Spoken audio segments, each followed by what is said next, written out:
안녕하십니까. 평택촌놈TV 봉천생 이강민입니다. 2020년 3월 29일 일요일 무료 야간방송 봉천생의 시장점검 시작하도록 하겠습니다. 네, 반갑습니다. 벌써 3월이 다 갔네요. 3월의 마지막 일요일이고요. 그리고 다음 주 이틀이면은 3월이 끝납니다. 어떤 분들은 뭐 일요일부터 시작이다 그렇게 하는데 월요일부터 시작이라고 보는 그런 게 많죠. 그래서 월요일을 기준으로 했을 때 이틀 정도 남았고요. 시간이 정말 빠릅니다. 금세 벌써 3월이 다 지나갔고요. 특히 올해 같은 경우에는 이게 뭐 코로나다 뭐다 해가지고 정신없이 그냥 지나갔어요. 참 안타까운 시간이 많이 흘러갔고요. 정상적으로 흘러간다고 하더라도 사실 어려움이 많을 그럴 시기인데 여기에 이렇게 생각지 못했던 변수까지 발생을 하다 보니까 굉장히 힘들죠. 역시 우리가 어떤 그 재해나 이런 것들까지 우리가 대응을 하기는 힘들지 않습니까? 그래서 그런 것들은 뭐 이 시기를 감내를 할 수밖에 없어요. 어쨌든 슬기롭게 잘 헤쳐나가기를 바라겠습니다. 특히 이제 자영업자분들이 많이 힘드실 거예요. 직장인들이야 뭐 물론 경기가 안 좋아져 가지고 이게 중소기업, 대기업들한테 영향을 미칠 거예요. 그러다 보면은 또 정리해고라든지 이런 것들이 발생할 수도 있는데 그래도 월급이 꼬박꼬박 나온다고 하면은 다행이거든요. 그런데 자영업자들은 벌어서 해결을 해야 되는데 그러다 보니까 굉장히 힘든 그런 일들이 많은 것 같습니다. 그리고 뭐 진짜 장사가 뭐 한두 달만 안 돼도 굉장히 힘든데 이 코로나로 인해서 상반기는 거의 날아가게 생겼거든요. 그러다 보면은 굉장히 좀 힘든 그런 상황이 오지 않을까 생각을 합니다. 어쨌든 힘내시기 바라겠고요. 시간이 지나다 보면은 또 이런 것들이 해소가 되는, 해결이 되는 그런 시기가 오지 않을까 생각을 합니다. 자, 그리고 정부에서도 많이 노력을 하고 있지 않습니까? 지원책도 강구를 하고 또 부양을 위해서 노력을 많이 하는데 경기 부양 가능성은 사실상 거의 없다고 봅니다. 예, 경기가 부양될 가능성 뭐 100조를 풀든 200조를 풀든 이 흐름이 바뀌겠습니까? 현실적으로 힘들겠죠. 다만 그래도 좀 그 고통받는 국민들의 어떤 그 고통을 좀 덜어줄 수 있는 그런 정책이라든지 대책이 좀 나왔으면 하는 바람이고요. 뭐 정부에서 그런 것들을 한다고 그러니까 정부를 믿고 좀 기다려 보시면은 좋은 일이 있지 않을까 생각을 합니다. 다만 본인들도 이제 열심히 노력을 해가지고 이것들을 헤쳐나갈 수 있는 어떤 방안 같은 걸 좀 강구를 해야 되지 않을까 생각을 합니다. 참 답답하죠. 예, 뭔가 우리가 정말 그 어떤 큰 힘이 있어가지고 이런 것들을 그냥 뭐 쉽게 헤쳐나가면 좋은데 그게 어렵다는 것이죠. 특히 코로나가 잠잠해질 것 같지가 않아요. 그래서 아무래도 거의 지금 상반기 같은 경우에는 뭐 없어져 버린 그런 상황이 됐지 않습니까? 상당히 안타깝습니다. 힘내시기 바라겠고요. 그리고 뭐 좋은 상황이 또 올 거라고 우리가 믿고 기다려야지. 그렇지 않으면 정말 힘들죠. 어쨌든 주식시장도 뭐 거의 패닉 상태에 접어드는 그런 상황이다 보니까 굉장히 힘들죠. 참 힘든 시기가 아닌가 생각을 합니다. 이런 때 어떤 그 흐름을 잘 헤쳐나가셔야 돼요. 그래야지 또 성공을 할 수 있는 거고, 그러다 보면은 어떤 그 계좌의 수익도 늘어나고 그러는데 이런 시기를 잘 헤쳐나가기가 쉽지가 않습니다. 그게 굉장히 힘든 부분이죠. 어쨌든 잘 좀 적응하셨으면 좋겠어요.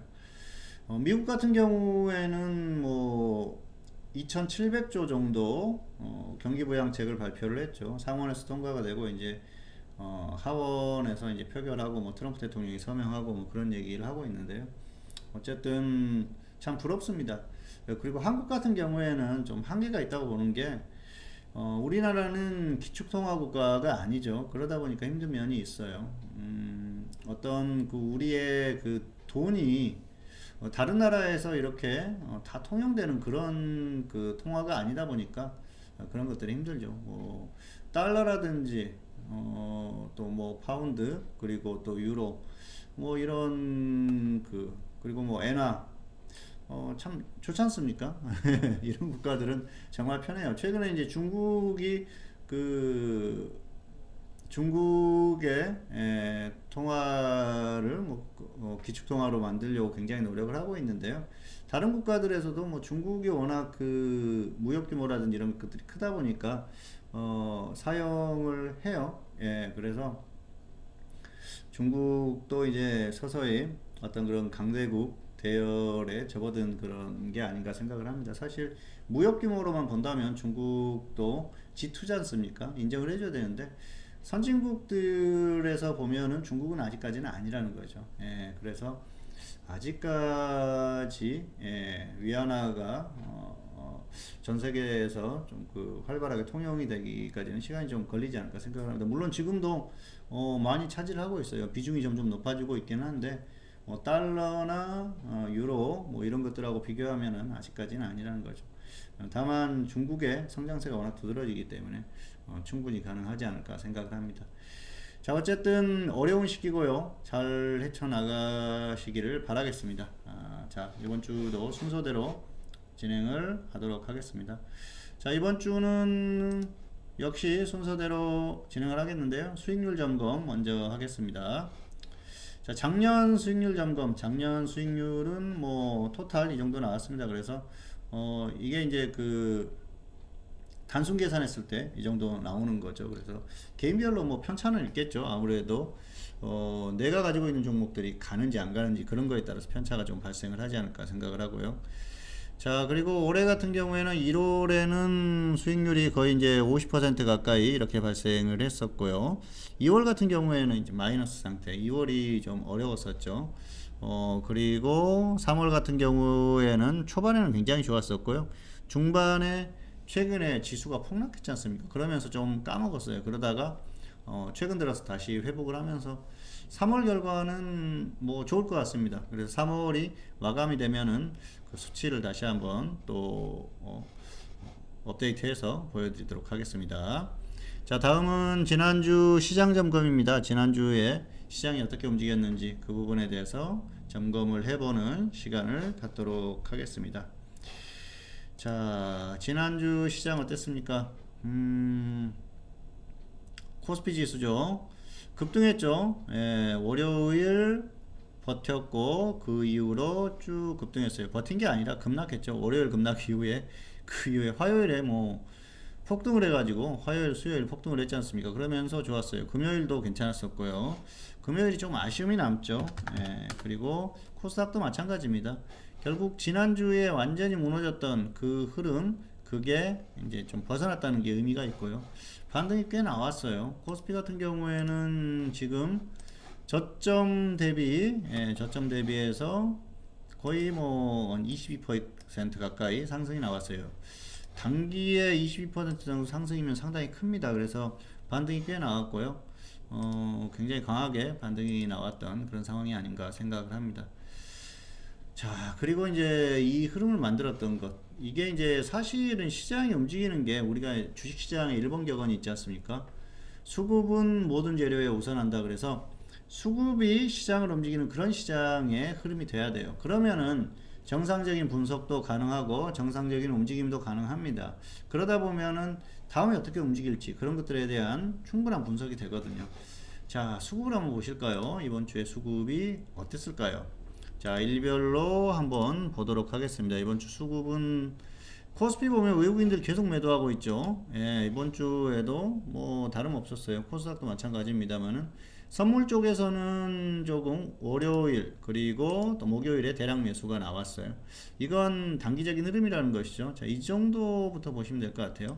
3월 13일 정도부터 대량 매수가 들어왔는데 최근에 이제 선물 쪽에서 매수는 상당히 좋습니다. 외국인들 같은 경우에는 선물 쪽에서 매수가 굉장히 많았어요. 그래서 자, 보시면은 외국인들이 거의 5만 계약 정도 매수를 했기 때문에 단기적으로 굉장히 크게 매수를 했죠. 물론 최근에 좀 매도를 했습니다만은 그래도 아직까지는 그렇게 크게 매도하는 그런 흐름이 아니기 때문에 선물의 흐름은 굉장히 좋았어요. 그래서 이번 주의 흐름을 보면은 수급적으로는 선물 쪽의 영향이 컸다, 그렇게 보시면 될 것 같고요. 코스피는 보시면은 좋지 않죠. 외국인들이 완전히 그냥 뭐 쏟아내고 있습니다. 던지고 있습니다. 완전히 거의 뭐 패닉에 가까운 그런 흐름이 나오는 그런 상황이에요. 거의 지금 보면은 뭐 마이너스 14조 이렇게 나오죠. 자, 작년 8월입니다. 8월에 외국인들이 7조 1000. 예, 그러니까 작년 8월부터 21조를 던진 거예요. 21조를 매도를 했어요. 아, 엄청난 매도세입니다. 이거면은 이 정도면은 그냥 뭐 투매다 그렇게 볼만해요. 그리고 특히 최근의 흐름이 어떻습니까? 최근에 자 2월 21일 이후에 엄청나게 던졌지 않습니까? 외국인들이 최근에 던진 게 15조 정도 던졌어요. 2월 21일 이후에. 그러니까 이 기간에는 외국인들이 그냥 패대기를 친 겁니다. 시장을 버린 거예요. 그나마 이제 기관이 좀 매수를 해주면 좋은데 기관도 어떻습니까? 12월 말부터 엄청나게 던졌죠. 기관이 거의 얼마 던졌어요? 예. 지금 9조 정도에서 7조 정도를 던져버린 거죠. 그래서 기관도 던지고 있고요. 자, 좋지 않은 건 개인이 엄청나게 매수를 하고 있어요. 개인만 매수를 하고 있어요. 그런데 연기금 보십시오. 연기금 지금도 매수를 하고 있어요. 열심히 매수를 하고 있는데 기관이 이렇게 던지는데도 연기금이 매수를 했죠. 그러면 연기금 빼면 도대체 기관들은 얼마나 매도를 한 겁니까? 그래서 참 답답하다. 연기금 보면은 뭐 물론 그럴 수가 있어요. 연기금 같은 경우에는 여기서부터 지수가 반등이 나올 거야. 그러니까 여기서 우리가 끌어모으면 충분히 승산이 있어.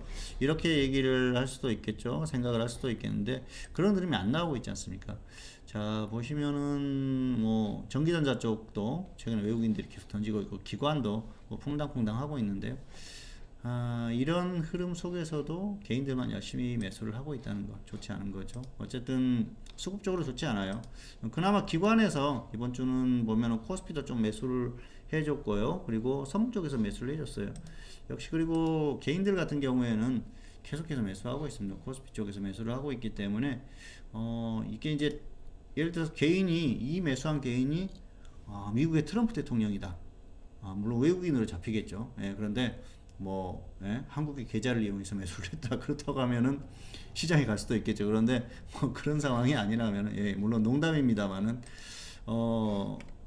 정말 그 어마어마한 영향력을 가진 인물이 아니면은 가기가 힘들다는 것이죠. 코스닥의 중소 뭐 개별주들은 개인이 매수해가지고 끌어올릴 수가 있겠죠. 개별주나 이런 테마주들. 그런데 우량주들은 그렇게 끌어올리기가 힘듭니다. 특히 코스피 같은 경우에는 힘들기 때문에 코스피에서 개인이 매수하고 있는 이 흐름 자체는 굉장히 좋지 못하다. 시장의 악재다 그렇게 보시면 될 것 같고요. 좀 개인이 매수하는 걸 좀 멈춰야 돼요. 그래서 이번 주에 저거가 좀 이제 개인들이 매도를 했으면은 좀 더 튀어오를 수 있었는데 좀 덜 튀어오르는 그런 느낌이 있습니다. 어쨌든 수급적으로 봤을 때는 역시 외국인들의 선물 쪽의 흐름을 계속 봐야 돼요. 주목해야 돼요. 최근에 외국인들이 선물 쪽에서 매수를 많이 했었기 때문에 그나마 시장이 좀 반등이 나올 수 있는 그런 흐름이었고요. 자, 기관들도 뭐 이번 주에 그렇게 뭐 크게 매도하는 흐름이 아니라서 그나마 시장에서 좀 반등이 나오는 그런 여력이 있지 않았나 생각을 합니다. 그래서 수급적으로 봤을 때는 역시 이번 주는 기관에서 좀 그래 도와줬다. 이렇게 보시면 될 것 같아요. 사실 외국인들의 흐름은 여전히 좋지 못하다는 걸 우리가 좀 생각을 할 필요가 있겠죠. 자, 그리고 중요한 게 이거죠. 해외 증시입니다.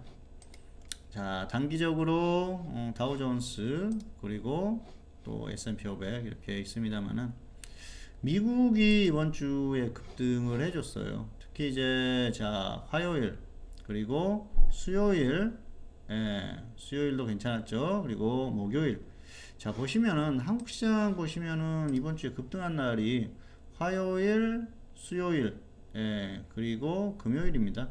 그래서 보시면 금요일 같은 경우에 맞아요. 미국이 화요일에 급등을 했기 때문에 그런데 화요일, 수요일은 좀 재밌죠. 수요일에 급등한 건 화요일에 급등했으니까 맞는데 화요일에 급등했던 건 좀 이해를 못 하겠죠. 자, 이게 선반영돼서 그래요. 장중에 미국 선물이 흐름이 괜찮다 보니까 이 정도면 반등이 나올 거야. 그리고 사실 이번 주에는 기대감이 있었죠. 미국에서 2조 2천억 달러의 어떤 2천억 달러니까 어쨌든 2,700조 정도 돈을 푼다고 그러면서 그거에 대한 기대감이 있었어요. 결국은 뭐 이번 주에도 미국이 그렇게 수치가 좋은 건 아니었지 않습니까? 실업자 수가 뭐 일주일 만에 엄청나게 증가하고 그랬음에도 불구하고 시장이 반등했지 않습니까? 그런 것들은 결국은 그 돈의 힘이다 그렇게 보시면 될 것 같아요. 돈을 풀어가지고 경기를 부양시키겠다. 자, 그런 얘기를 하는 것 같습니다. 이제 중요한 건 경기를 부양하는 건 경기 상황이 좋지 않기 때문에 가능하다는 것이죠. 그런데 사실 이게 이제 발단이 됐던 게 코로나 사태지 않습니까? 그래서 코로나 사태가 해소가 돼야 되는데 지금 뭐 단기적으로 지금 해소가 된 게 없어요. 미국도 마찬가지고 유럽도 엄청나게 지금 확진자 수가 늘어나고 있지 않습니까? 그리고 이탈리아나 이란이나 이쪽에서는 뭐 중국의 사망자 수를 넘어가는 그런 상황이 나오고 있지 않습니까? 이탈리아 같은 경우는 특히 이제 더 심해지고 있고요. 물론 확진자 수가 엄청나게 증가를 하면서 이제 중국을 초월한다고 막 그런 얘기 하더라고요. 그런데 중국 같은 경우에는 누락된 숫자가 최소한 확정적으로 발표한 숫자의 2배 가까이 될 가능성이 상당히 높죠. 그동안 중국의 어떤 행태 이런 것들을 봤을 때는 충분히 가능성이 있거든요. 그래서 뭐 물론 제 예상입니다만은 이건 뭐 어떤 그 팩트는 아니고요.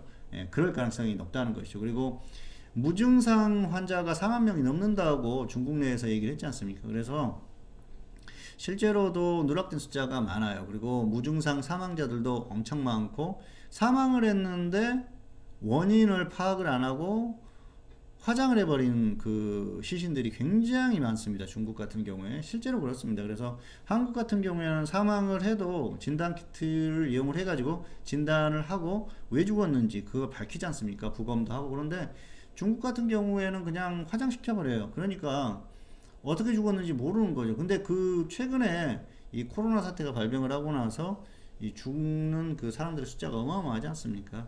자, 그리고 뭐 문제는 무증상이라든지 이런 사람들이 워낙 많기 때문에 계속해서 확산이 되고 있는 것이죠. 그래서 이게 쉽게 진정이 되기 어렵고요.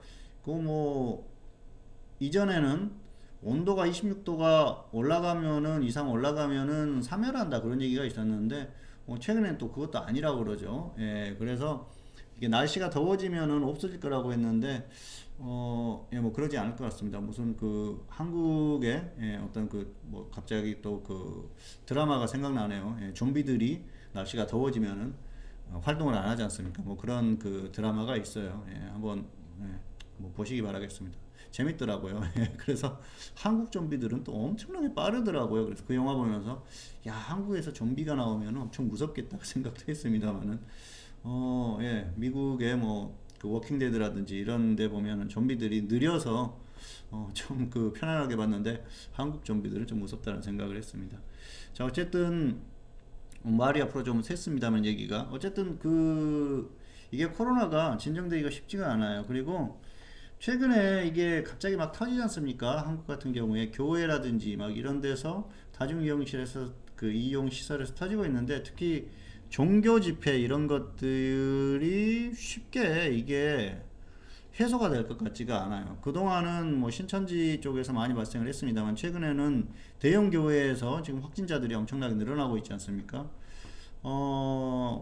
뭐 종교에 대한 뭐 어떤 그런 얘기를 하고 싶지는 않습니다만은 조금 그 이 시기에 좀 자제를 해주셨으면 좋겠어요. 그래서 뭐 종교를 어차피 갖고 있는 한 그 마음만 단단히 가지고 있으면 되는 거 아니겠습니까? 물론 교회를 나가서 열심히 기도를 하는 게 훨씬 어떤 그 신앙적인 측면에서 그래도 집에서 그냥 그 기도하는 것보다는 움직여 가지고 사실 사람이 귀찮지 않습니까? 그래서 교회를 가고 그런 것들이 자기의 마음을 다잡고 새벽 기도를 가고 그런 것들도 충분히 이해를 합니다만은 시기가 이러니까 조금 이 이제 국민들이 이때만이라도 이 종교단체들의 어떤 그 좀 그 협조가 좀 필요한 시기가 아닌가 생각을 합니다. 어쨌든 좀 안타깝더라고요.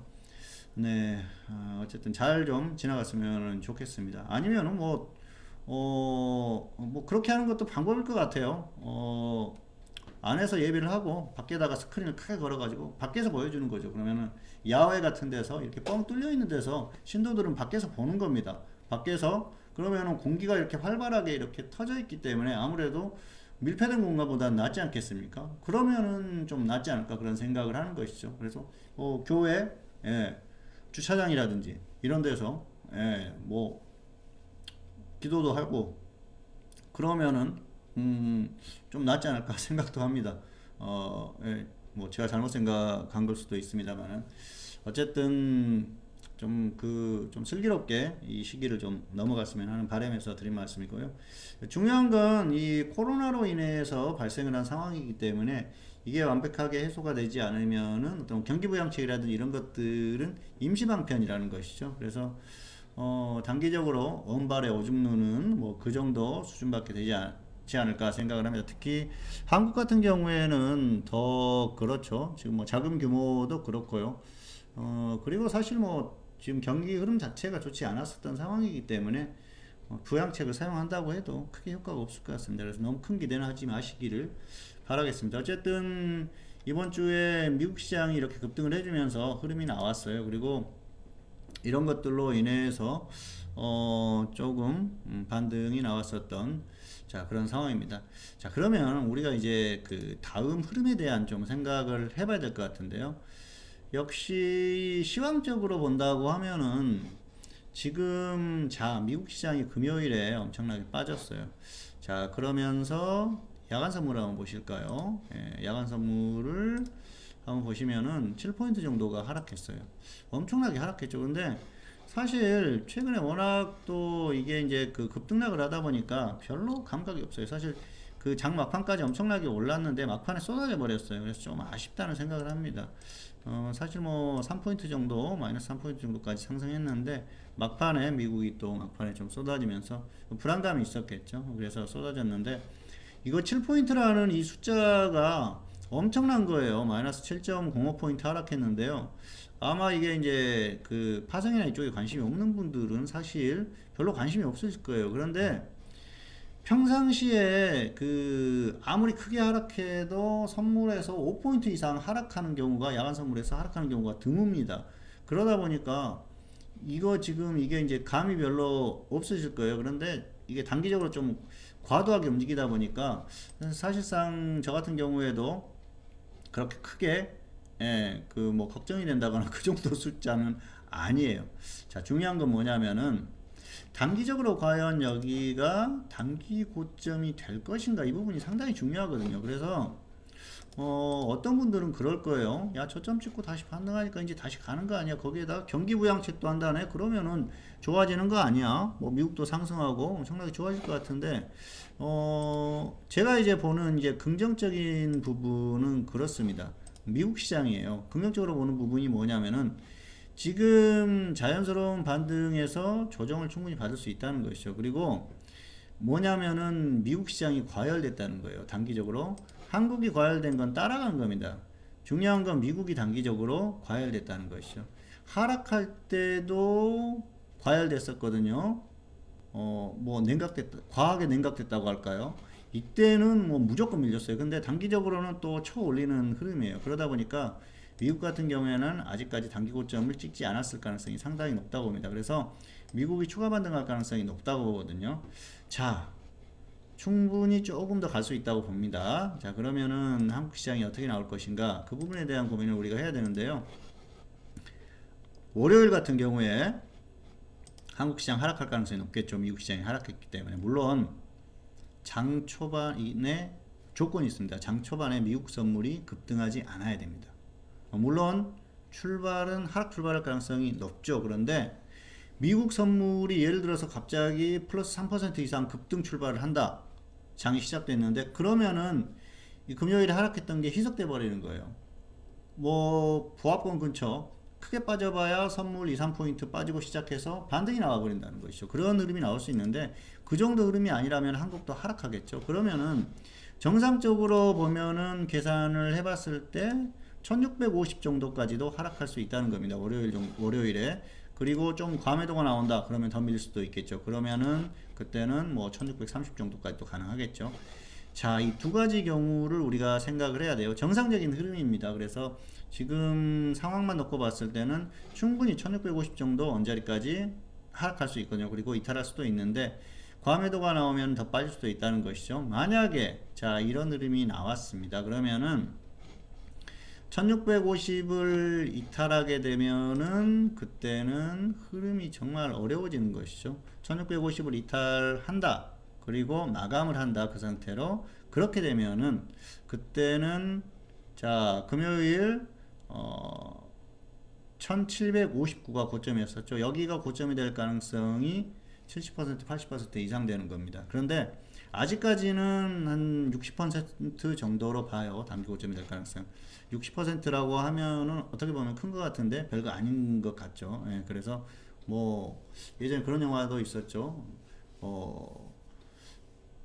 오빠 나 몇 퍼센트나 믿어? 그러니까 51% 믿어. 그러니까는 이제 나중에 그런 얘기를 했죠. 주인공이 마지막에 51%라는 건 내가 너를 100% 믿는다는 거야. 뭐 그런 얘기도 했습니다만은 여기서는 뭐 그런 확률은 아니고요. 지금 왜 이제 그런 말씀을 드리냐면은 미국이 반등을 할 수도 있기 때문에 다시 한번 반등이 나올 수도 있다는 것이죠. 그래서 미국이 물론 계속 무너져 버리면은 그때는 뭐 아무 소용없는 얘기입니다만은 아직까지는 미국이 좀 과열된 흐름이기 때문에 다시 한번 반등할 가능성이 있다는 거예요. 그런데 이 1650을 이탈한다. 그러면은 그때는 상당히 힘들어지죠. 고점에서 하락한 폭이 상당히 크기 때문에 그때는 반등이 나오더라도 여기를 다시 뚫어줄 가능성이 희박해요. 그렇다고 하면은 반등이 나오더라도 이 아래 정도에서 움직이다가 다시 밀릴 가능성이 높다는 것이죠. 자, 그래서 이 1650이라는 걸 잘 보시기 바라겠고요. 만약 자, 월요일 시작됐는데 어떤 이유에서든지 앞에서도 언급했듯이 뭐 미국 선물이 엄청나게 강해가지고 금요일에 하락한 게 그냥 희석돼 버리는 그런 상황이 된다 그러면은 여기를 다시 뚫어줄 가능성이 생깁니다. 그래서 기존에 계산했었던 그 반등의 수치는 얼마 정도로 봤냐 하면은 1780 정도로 봤어요. 그래서 최소한 이 정도까지는 가겠다. 상황에 따라서는 1800이 넘어갈 거라고 봤는데 지금 같은 경우에는 여기에서 월요일에 어떤 흐름이 나오는지 또 화요일에 어떤 흐름이 나오는지에 따라서 단기 고점 가능성이 있느냐 없느냐 그 부분에 대해서 달라지는 것이죠. 그래서 만약에 월요일에 다시 어떤 미국이 급등한다거나 이런 흐름이 나오면서 크게 하락하지 않고 반등이 나온다 그러면은 1780을 넘어갈 수 있다. 일단은 그렇게 보시는 게 맞을 것 같고요. 그런 흐름이 아니고 좀 크게 하락한다. 힘을 쓰지 못한다 그랬을 경우에는 금요일 고점이 단기 고점이 될 가능성도 충분히 있다. 뭐 이 정도로 보시면 될 것 같습니다. 어쨌든 시황에 대해서는 지금 현재로서는 이 정도 보시는 게 맞을 것 같아요. 그래서 금요일에 찍었던 고점이 될 가능성이 좀 커진 게 사실입니다. 왜냐하면은 금요일에 미국 시장이 워낙 크게 빠지면서 월요일 흐름이 상당히 좋지 않을 가능성이 높거든요. 그래서 월요일에 종가의 어떤 결과에 따라서 단기에 재반등 가능성, 반등했을 때 반등의 수치 이런 것들이 결정될 가능성이 크고요. 현재 상태로는 금요일에 이 고점이 될 가능성이 확률이 상당히 높아졌다. 그렇게 말씀을 드릴 수가 있을 것 같습니다. 그리고 이후의 흐름에 대한 예상에 대해서는 월요일에 또 일일 시황을 말씀드리니까 그때 다시 한번 언급드리겠고요. 현재로서는 그 정도 수치로 보시면 맞을 것 같습니다.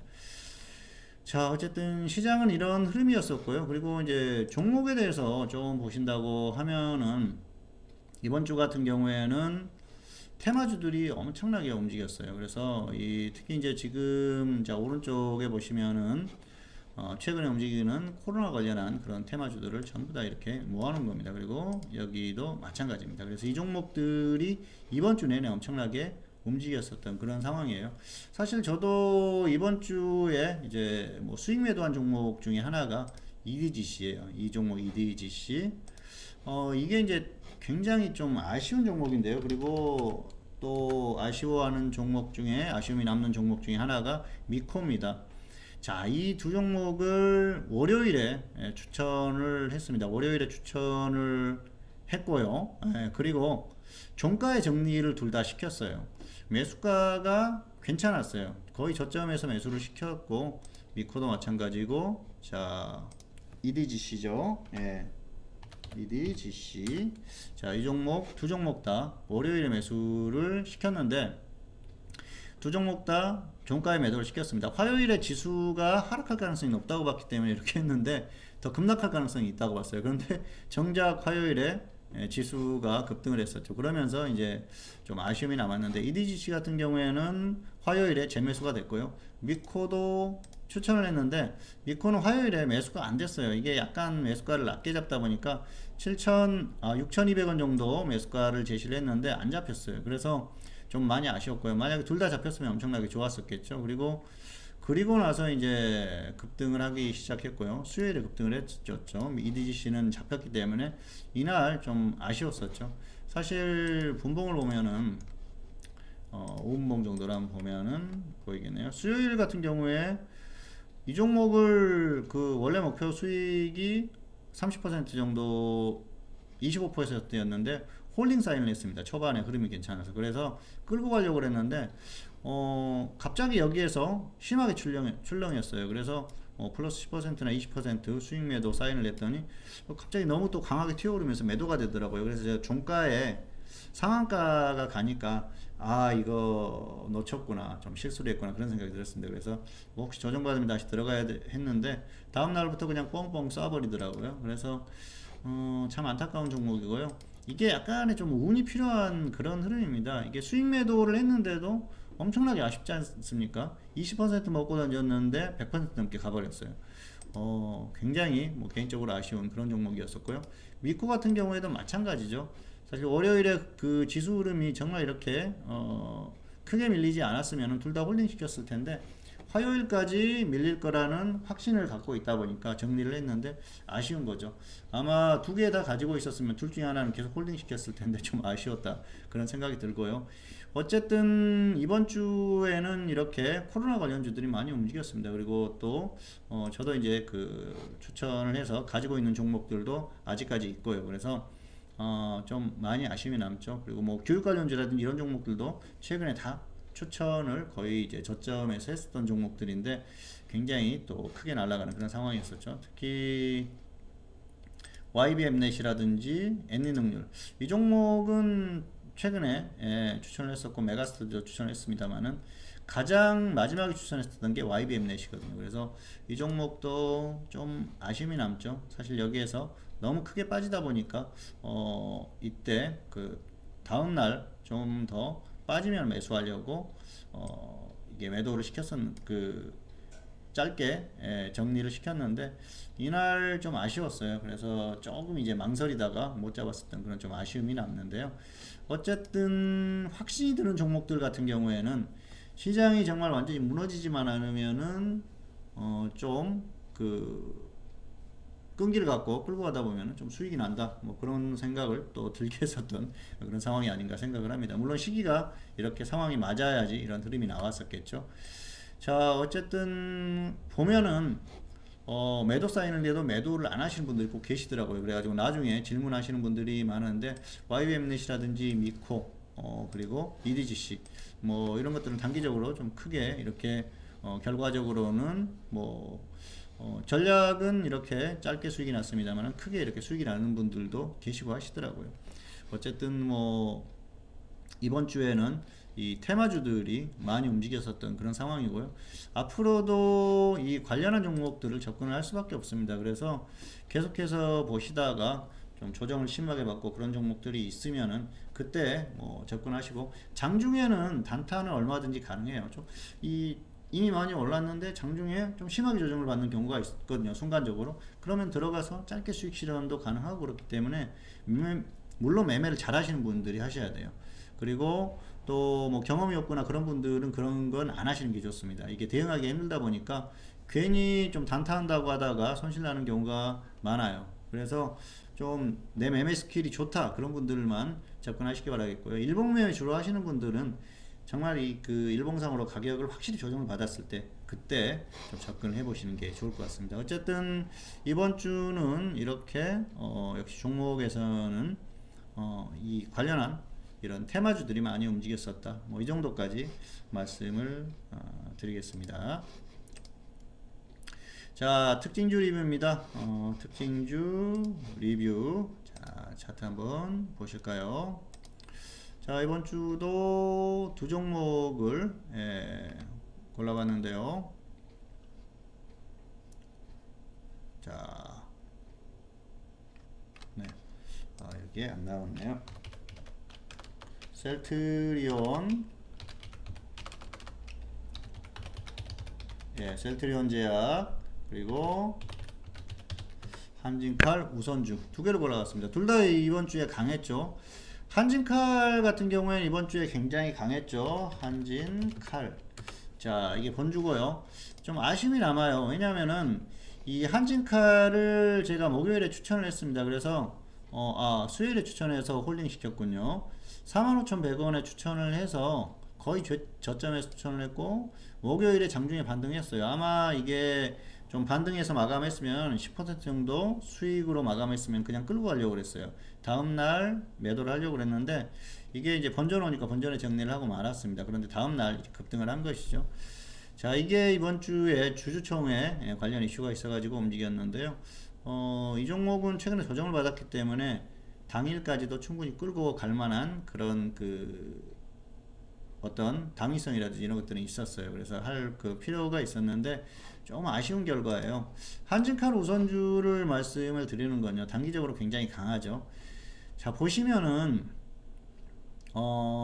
이게 이제 주주총회에서 조원태 회장이 결국은 뭐 이사 선임이라든지 이런 것들 원하는 대로 다 됐어요. 그러니까 조원태 회장 쪽에서 이겼죠. 그런데 지금 뭐 조현아 부사장이나 이쪽하고 서로 이제 으르렁거리고 있지 않습니까? 어쨌든 또 뭐 행동주의 펀드라든지 어쩐지 뭐 해가지고 그쪽하고 이제 연합 세력이 있는데 이게 이 단기에 끝났다고 해서 해소될 것 같지가 않아요. 당분간 계속해서 이 문제가 발생을 하니까 잘 보십시오. 보시다가 여기서는 덤빌 필요가 없어요. 조정 받으면 들어가면 돼요. 그래서 아마 밀리면은 또 확실하게 밀릴 거예요. 지수가 좋지 않은 상황에서 밀린다 그랬을 경우에는 기다리세요. 그래서 뭐 최근에 급등한 게 있으니까 밀려도 저점 부분까지 다시 올 수가 있거든요. 예를 들어서 저점 부분까지 왔다 그랬는데 이게 자 저점을 찍고 나서 저점을 다지는 흐름이 나왔어요. 그러면은 소액으로 한번 들어가 보자는 것이죠. 그래서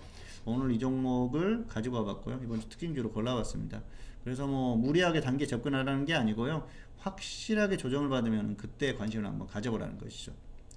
자, 그리고 셀트리온 제약 같은 경우에는 자, 이번 주에 급등 나왔죠. 서정진 회장이 코로나 관련 세미나에 참석한다 해서 움직임이 있었고요. 그리고 화병 관련 이슈도 있죠.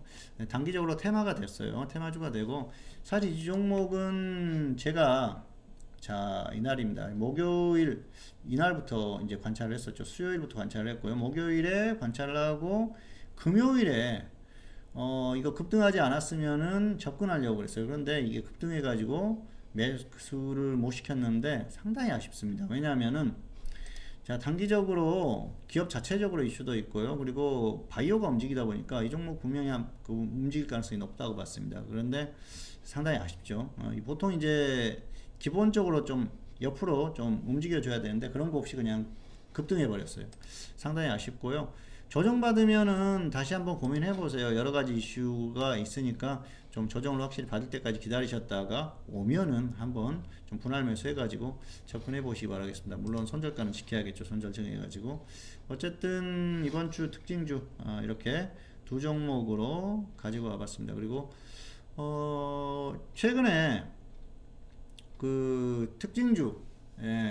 특징주로 언급했었던 종목들 아마 이제 날짜별로 이렇게 검색하시면 쭉 나올 거예요. 그런데 최근에 언급했던 종목들이 결과들이 다 굉장히 좋았었어요. 그래서 종목이라든지 이런 보는 컨디션 자체는 굉장히 좋습니다. 그리고 특히 이제 특징주나 이런 것들도 결과도 굉장히 좋았었고요. 아마 검색을 해보시면은 다 보실 수가 있을 거예요. 물론 지수가 반등하니까 좋았을 수도 있습니다만은 어떤 가격이라든지 이런 것들까지 다 이렇게 잘 맞았었던 그런 상황이고요.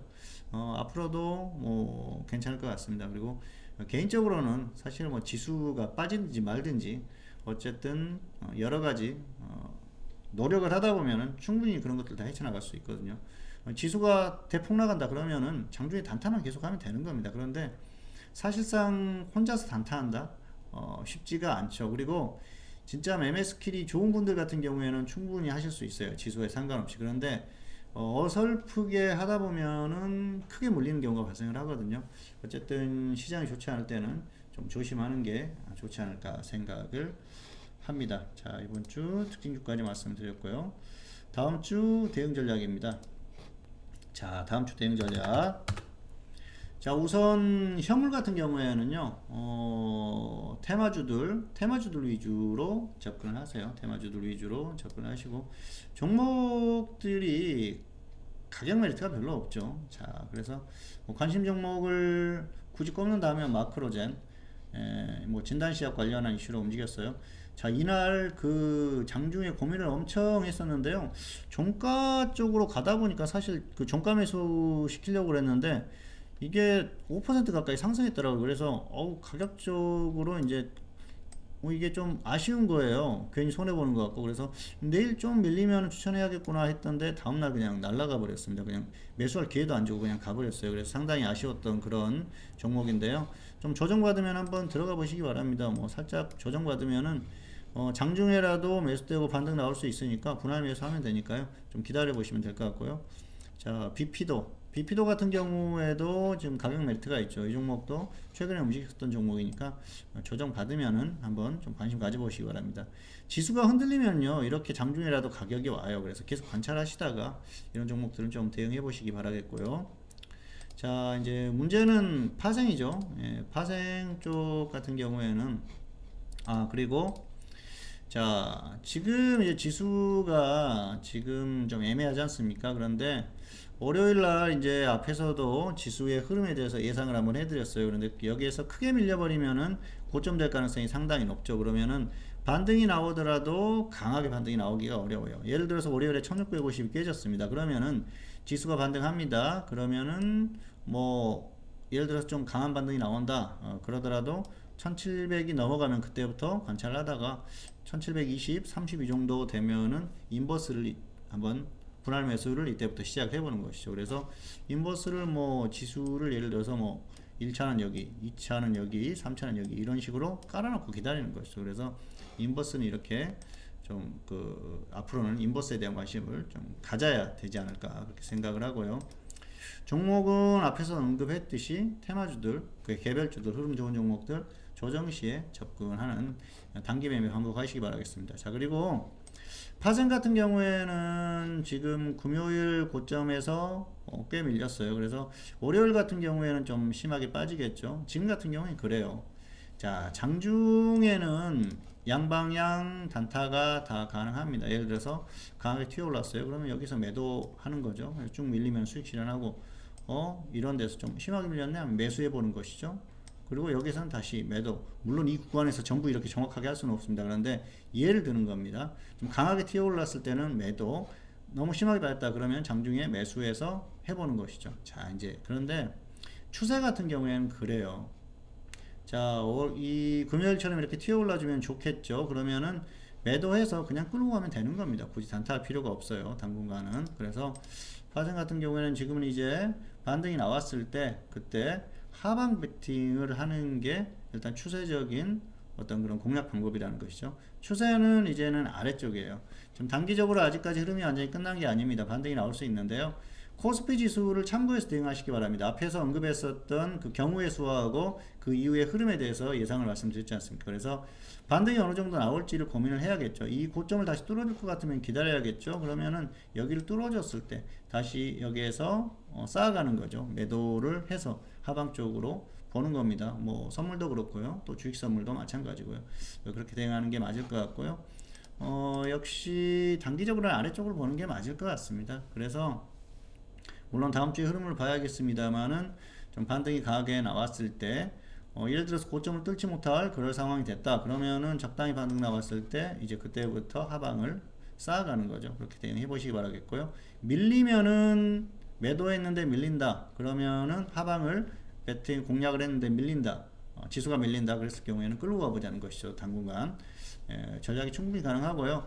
지금 이 구간이 이 정도 구간이나 또 어떤 이 정도 구간, 이 정도라고 예상 생각을 하시면서 대응을 하시면 될 것 같아요. 그래서 이게 단기적으로 반등이 좀 나오면서 튀어오른 거지 추세적으로 계속 가는 그런 상황은 아니라는 걸 아셔야 돼요. 그래서 그런 것들을 생각을 잘 하시고 꼭 대응을 하시기를 바라겠습니다.